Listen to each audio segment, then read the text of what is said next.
Hello and welcome to the Nutrition Diva podcast. I'm your host, Monica Reinagel. Thanks so much for tuning in.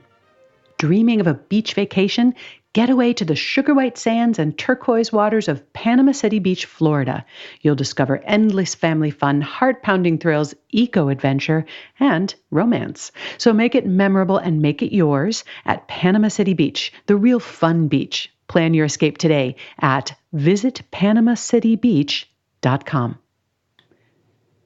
The FDA recently announced that it's planning to increase its oversight of the multi-billion-dollar supplement industry.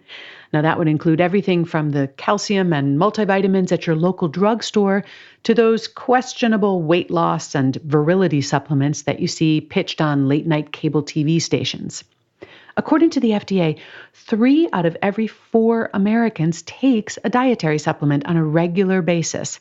And for older Americans, that rate rises to 4 out of 5. Meanwhile, 1 in 3 of our kids are taking supplements. Now, all of these are currently regulated under guidelines known as DSHEA, that stands for Dietary Supplement Health and Education Act.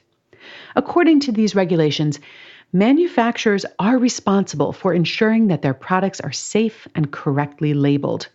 However, unlike drug makers, supplement manufacturers do not have to submit proof of safety or efficacy before bringing their product to market. It's sort of an honor system.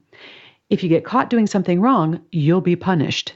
But for the most part, and without evidence to the contrary, there's an assumption that people are following the rules. In the 25 years since these regulations were enacted, the supplement industry has grown tenfold, from about 4,000 products back in 1994 to over 50,000 different products now. With this explosive growth has come an increasing number of what FDA Commissioner Scott Gottlieb calls bad actors, companies that are either intentionally or maybe even accidentally breaking the rules.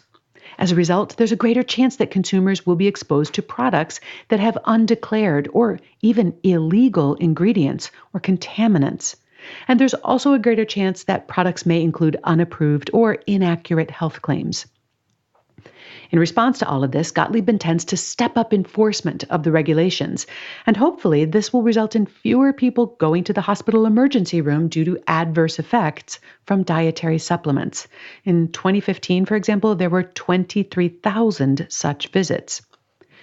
But to tell you the truth, even when manufacturers are strictly obeying the rules, there's still a lot of potential for consumers to be wasting their money on supplements that simply aren't doing anything for them. Before I continue, let me take a quick break to thank our sponsors. In the year 2000, cleaning products were responsible for nearly 10% of all toxic exposures reported to the U.S. Poison Control.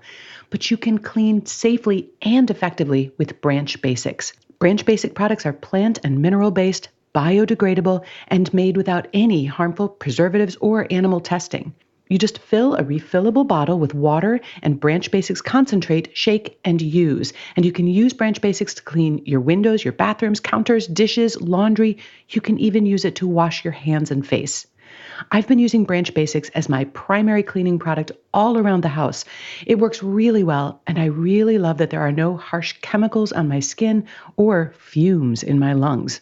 Choose to clean your house safely and effectively with Branch Basics. You can get a free trial kit by going to branchbasics.com and entering the code DIVA5 at checkout. And then you'll pay just $5 for shipping. That's branchbasics.com and the promo code DIVA5 to get your free trial kit after just $5 for shipping. You know, we spend a lot of time thinking about what goes in our bodies, and today's sponsor wants to talk about what goes on your body. Pact Apparel is an eco-conscious clothing company that believes everyone should know what goes into their clothes because just like with food, ingredients matter. Pact uses only 100% organic cotton and other sustainable materials made in fair trade certified factories where the workers are well paid, and they never use any toxic dyes, synthetic fertilizers, or chemicals. Pact believes everyone should have access to well-made, sustainable clothing, so their prices are fair. T-shirts are just $15, leggings $30, and undies just $9.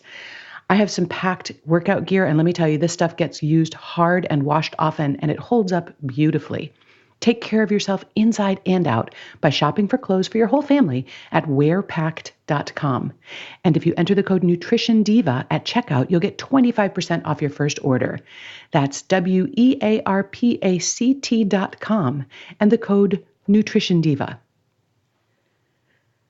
So let's talk about how dietary supplements are marketed. With the exception of a small number of approved claims, manufacturers are not allowed to say that a dietary supplement will cure, treat, or prevent a specific disease or symptom. They're limited to what we call structure-function claims. For example, they're not allowed to say that a calcium supplement will prevent osteoporosis. They can only say that calcium supports bone health. Manufacturers and their marketing teams have long since learned how to communicate in code. Supplements don't reduce arthritis pain, they maintain joint flexibility. They don't reduce cholesterol, they help maintain healthy cholesterol levels. They don't fight viral infections, they support a healthy immune function, and so on. But look, no one is really fooled by this. Just as supplement manufacturers have learned to talk around the regulations, we consumers have learned to read between the lines. If it's called osteopalooza, and there's a picture of an older woman on the front, and it says something about maintaining healthy bones, we're going to connect the dots. We're unlikely to be dissuaded or disturbed by the fact that the bottle also says in small print, "These statements have not been evaluated by the FDA. This product is not intended to treat, prevent, or cure any disease." I mean, has that ever stopped you from buying a supplement? I'm really glad that the FDA will be increasing its oversight of the supplement industry, and hopefully it will keep some people from getting hurt. Unfortunately, stepped-up oversight probably isn't going to make much of a dent in the tens of billions of dollars that we waste on supplements that are completely legal and yet largely ineffective. That responsibility falls on us consumers.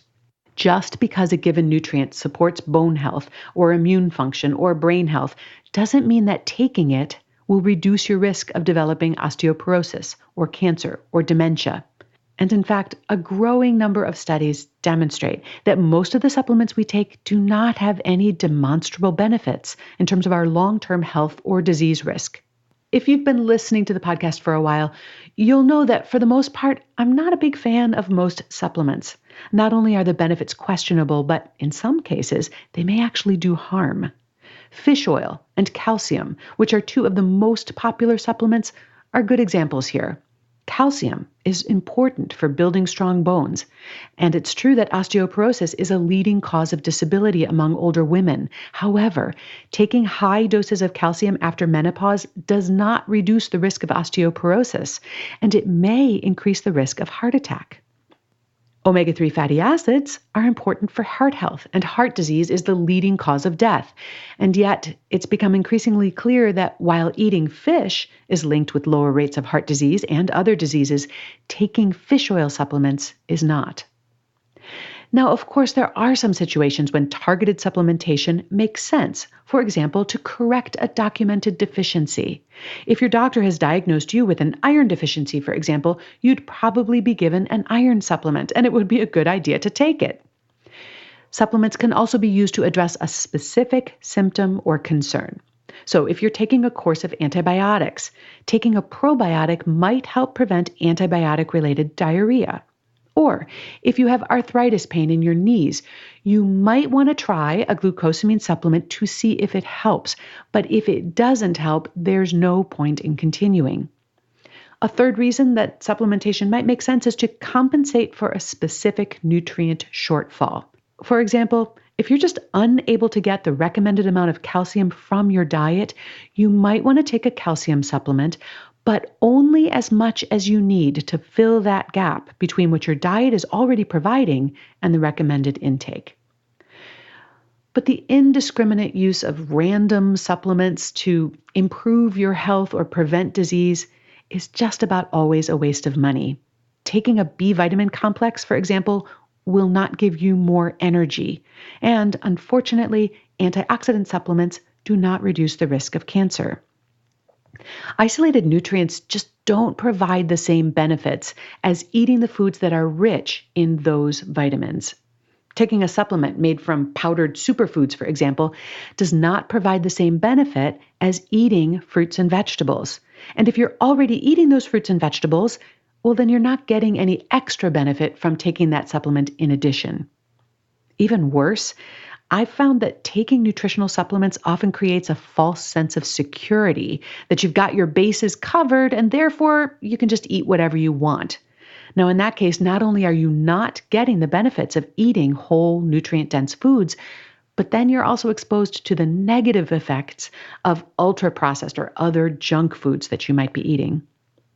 Look, we spend $50 billion a year on supplements that are providing little to no benefit.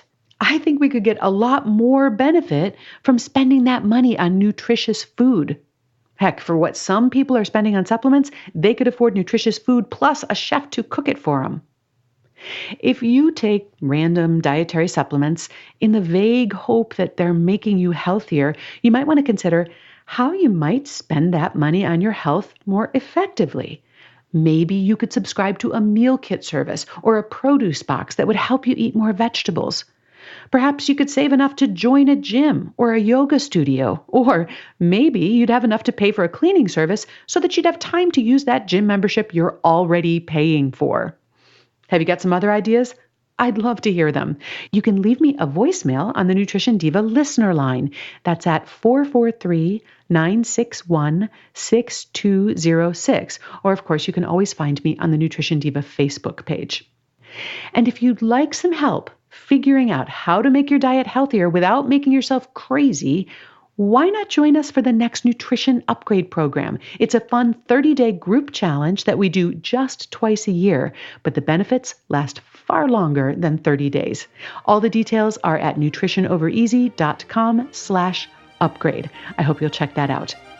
You'll find a transcript of today's episode along with the complete Nutrition Diva archives at nutritiondiva.quickanddirtytips.com. Thanks for listening and have a great week.